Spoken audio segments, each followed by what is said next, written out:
तो चलिए बच्चों, हमारा नेक्स्ट न्यूमेरिकल देख लेते हैं। क्या है?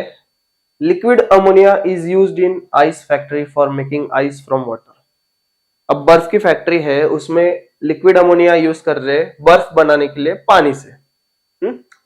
If water is at 20 degree Celsius, पानी का टेम्परेचर 20 डिग्री सेल्सियस है, is to be converted into 2 kg ice at 0 degree. मतलब पानी का टेम्परेचर 20 डिग्री सेल्सियस है और उसको हमको कन्वर्ट करना है 2 केजी आइस में एट 0 डिग्री, बराबर। तो हमें कितने ग्राम्स ऑफ अमोनिया इवापोरेट करना पड़ेगा, ये हमको फाइंड करना है, बराबर।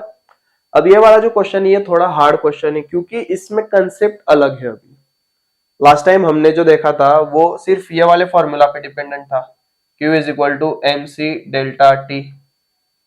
ये फॉर्मूला हमने पिछले न्यूमेरिकल्स तक देखा, बट अभी ये वाले न्यूमेरिकल में ये वाला फॉर्मूला तो होगा, बट इसके साथ साथ Q is equal to M L भी होगा। तो सबसे पहले जान लेते हैं ये Q is equal to M L है क्या एक्चुअली, बराबर। तो चलो क्या है वो हम पढ़ लेते, कंसेप्ट क्या है वो पढ़ लेते। अब देखो, सपोज आइस है एट 0 डिग्री सेल्सियस, बराबर। आइस है एट 0 डिग्री सेल्सियस। अब इसको हमने हीट दिया तो ये क्या होगा, ये होगा water at 0 degree Celsius. Ice भी 0 डिग्री सेल्सियस पे है, वाटर भी 0 डिग्री सेल्सियस पे। दैट कांस्टेंट टेम्परेचर जो है उसमें ये हीट एब्जॉर्प्शन हो रहा है। बट यहाँ पे एक चीज अगर नोटिस करेंगे तो ये सॉलिड फॉर्म में है, ये लिक्विड फॉर्म में है, मतलब इनका स्टेट चेंज हो रहा है एट दैट कांस्टेंट टेम्परेचर, बराबर। तो इसको हम बोलेंगे लैटेंट हीट ऑफ फ्यूजन। क्या बोलेंगे हम? Latent heat of fusion. और इसके लिए जो फॉर्मूला लगेगा that is Q is equal to M L. अब ये यूज होगा, तो Q is equal to M L हम कब यूज करेंगे? जब कोई सब्सटेंस या फिर कोई ऑब्जेक्ट ले लो, जैसे आइस है, ये अपना स्टेट चेंज करेगा, या फिर वाटर जब स्टीम में फॉर्म होगा तो उसका जो स्टेट है वो लिक्विड से गैसियस फॉर्म में जाएगा। स्टेट चेंज हो रहा है at that constant temperature. 100 degrees पे वाटर तो बॉईल होगा, but at that very temperature जो वेपर है वो भी तो आएगी तभी। Water will turn into vapour, बराबर। तो यहाँ पे होगा क्या? And that time that will be latent heat of vaporization, VAPOURIZATION, latent heat of vaporization। कब? जब water will turn into steam, बराबर। तो इतना याद रखो, और तभी भी यही फॉर्मूला हम यूज करेंगे। अब यहाँ पे देखो, वाटर है 0 डिग्री सेल्सियस पे, इसको हीट कर रहे हैं हम, बराबर। अब ये आ गया, वाटर जो है ये आ गया 30 डिग्री सेल्सियस पे। यहाँ पे स्टेट चेंज हो रहा है क्या? बिल्कुल नहीं, बट यहाँ पे टेम्परेचर चेंज हो रहा है। और तब हम कौन सा फॉर्मूला अप्लाई करेंगे? Q is equal to M C delta T, बराबर। ये वाला फॉर्मूला हम यूज करेंगे। तो ये समझ गया, ये Q is equal to M L कैसे आया? अगर नहीं समझा तो कमेंट कर देना नीचे, फिर से समझा दूंगा, बराबर। तो चलिए आगे बढ़ते, क्या है वो।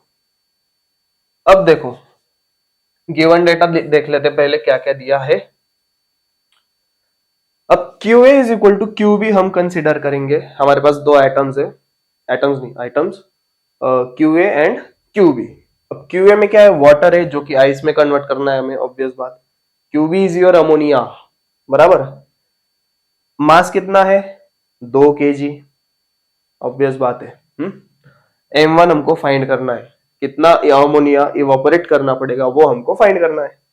अब C is your specific heat capacity, that is 1 kilo calorie पर केजी डिग्री सेल्सियस। इसकी तो जरूरत नहीं। T1 कितना है? 20 डिग्री सेल्सियस। पानी कितने डिग्री सेल्सियस पे? 20 डिग्री सेल्सियस पे है, बराबर। इसका तो जरूरत नहीं। T2 that is change in temperature, बराबर। 20 डिग्री से वो आएगा 0 डिग्री पे, तो वो भी है हमारे पास। अब ये L लग गए यहाँ पे गिवन डेटा में। हाँ भाई, गिवन डेटा में और अगर पढ़ेंगे नहीं तो पता है फिर। तो ये जो L है दैट इज लैटेंट हीट, वो कितना है 80 किलो कैलोरी पर केजी। अमोनिया का कितना है 341 किलो कैलोरी पर केजी, बराबर। तो हमको फाइंड क्या करना है, फाइंड करना है हमको M1 that is mass of ammonia, कि कितना मास अमोनिया हमको इवापोरेट करना पड़ेगा, बराबर। तो फॉर्मूला देख लेते हैं। फॉर्मूला है QA is equal to QB, बराबर। अब QA में हम क्या देखेंगे, वाटर एंड आइस के लिए, QB में अमोनिया के लिए देखेंगे, बराबर। तो हमने ऑलरेडी दो फॉर्मूला देखे कि कौन से यूज होंगे, तो वो भी लिख लेते। Q is equal to MC delta T, Q is equal to ML। ML कैसे आया पता चला, गुड। अब देखो हम सॉल्यूशन की बात कर लेते हैं अभी। सॉल्यूशन, सॉल्यूशन, डुन डुन डुन डुन डुन। चलो अब बात करते हैं यहाँ पे सॉल्यूशन की। अब तुम्हारा जो ये वाटर है, बराबर, ये वाटर है, ये 20 डिग्री सेल्सियस पे है। अब ये 20 डिग्री से वाटर जाएगा 0 डिग्री पे, ये तब भी वाटर ही रहेगा, बराबर। अब ये 0 डिग्री से जाएगा आइस पे, बराबर। तो इतने ट्रांजिशन में हीट चेंज, हीट तो उतनी रह रही है, बट यहाँ पे क्या हो रहा है, व्हाट वी से, टेम्परेचर चेंज हो रहा है, बराबर। तो यहाँ पे टेम्परेचर चेंज हो रहा है, तो कौन सा फॉर्मूला लगेगा, Q is equal to MC delta T, जितना टेम्परेचर, मतलब फॉर्मूला लगेगा। और यहाँ पे देखो water is turning into ice, तो यहाँ पे Q is equal to ML, क्योंकि यहाँ पे फेज चेंज हो रहा है, उसका स्टेट चेंज हो रहा है, बराबर। तो ये कौन सा है, तो therefore total heat lost, total heat lost is equal to MC delta T plus ML। ये आ गया हमारा टोटल हीट लॉस्ट के लिए। किसने किया, वाटर ने किया। Therefore QA is equal to MC delta T plus ML, इतना। यह आ गया हमारा पहला। अब दूसरा क्या है, ammonia, that is QB। QB क्या है हमारा, अमोनिया है, M1 आएगा और L आएगा, बराबर। तो फॉर्मूला क्या बनेगा, M1 L1, ये दूसरा।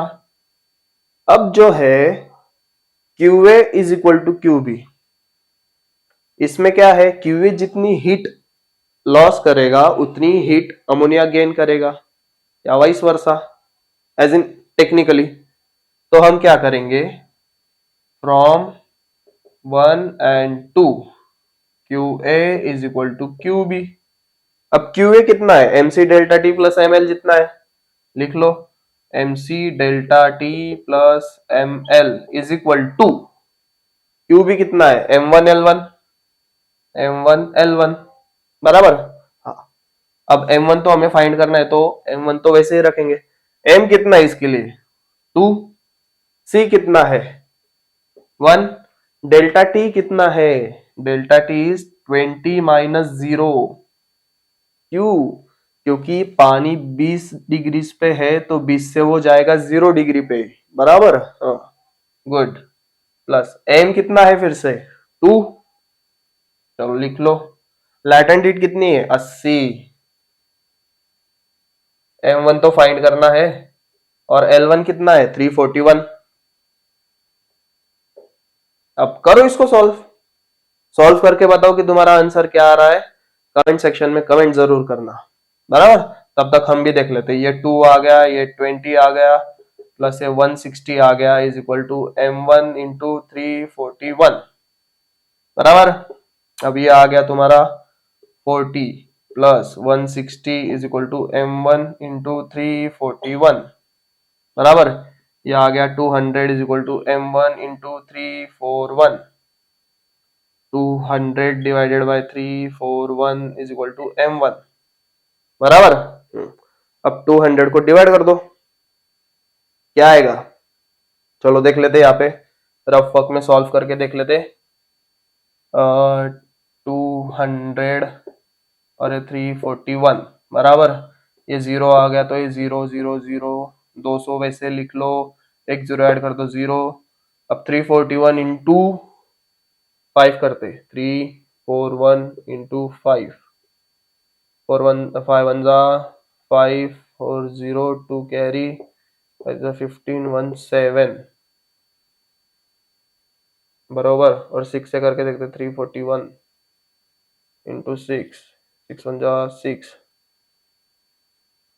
6 4 जा 24 2 कैरी 6 is 18 2046। देखो बच्चा, अब 6 से मल्टीप्लाई किया तो ये 2046 आ रहा है, which is obviously bigger than 2000। तो हम क्या लेंगे? 5 लेंगे, बराबर। तो ये 5 आ गया, तो कितना है? 1705। अब ये आ गया कितना? 295 बराबर, एक जीरो ऐड कर लेंगे। अब आएगा इसको 8 से मल्टीप्लाई करके देखते दोस्तों, 341 इंटू 8, 8 4 32 3 कैरी 3 8 जा 24 27, तो ये 8, तो 2728 बराबर। अब ये क्या आएगा तुम्हारा? ये 10, ये 2 कैरी, ये 4 1 नहीं, ये 5 ही आएगा, 28, ये 22, ये 4 आएगा बराबर, ये आएगा 8, ये 1, ये 0, 122, ये 0। अब इसको 3 से मल्टीप्लाई करके देखते दोस्तों, ये आ गया 3 3 2, ये 1 कैरी 3 1 3, 1023 1023 220, ये 10, ये 7,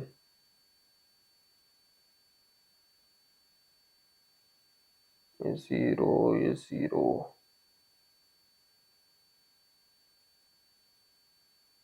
ये आएगा तुम्हारा ये 100 220 220 197,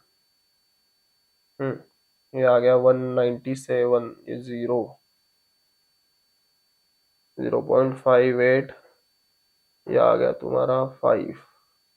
ऑलमोस्ट ये आंसर आ रहा है बच्चा लोग मेरा, समथिंग 58। क्या आया तुम्हारा? M1 is equal to 0.5835।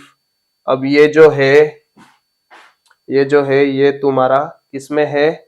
ये केजीज में है, तो इसको अभी हमको ग्राम में कन्वर्ट करना है, तो इसको क्या करेंगे? हम मल्टीप्लाई कर देंगे, बराबर। तो मल्टीप्लाई किससे करेंगे? हम 1000 से करेंगे, तो M1 will be 583.5 grams. This will be your answer, बराबर। चलो देख लो क्या है, पूरा ध्यान से देखो कैसे सॉल्व किया है, कैसी मेथोडोलॉजी यूज करी है, एंड देन प्रैक्टिस करो इसकी। अगर कोई डाउट हो तो कमेंट सेक्शन में कमेंट कर देना, या फिर इंस्टा पे टॉपर फिजिक्स करके अपना मस्त सा एक बढ़िया सा चैनल है, व्हाट वी से आईडी है, बिल्कुल बेझिझक मैसेज कर देना, सबको रिप्लाई मिलेगा। कुछ भी फालतू मीम्स नहीं भेजना, बराबर। चलो मिलते हैं अब हमारे नेक्स्ट न्यूमेरिकल में।